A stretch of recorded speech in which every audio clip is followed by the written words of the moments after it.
मित्रांनो, मी आलाय बदनापूर तालुक्यातील मात्रेवाडी येथे आणि मात्रेवाडी येथे जे मारुतीचं मंदिर बघत आहोत, या मारुतीच्या मंदिरामध्ये आहे काळुंका माता, महादेव, मारुती राया आणि गणपती बाप्पा.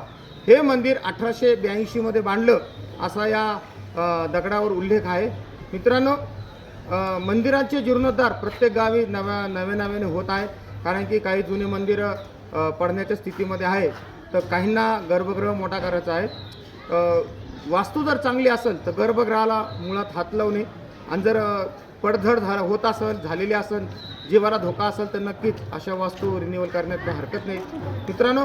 परंतु या गावकऱ्यांचं म्हणावं तेवढं कौतुक कमी की त्यांनी जो मंदिराचे अवशेष आहे, काही अवशेष सांभाळून ठेवलेले आहे. 1882 मध्ये मंदिर बांधलं असा जो दगडाचा उल्लेख होता, तो दगड आपल्याला इथं बघायला मिळतो. असं हे बदनापूर तालुक्यातील मात्रेवाडी गाव.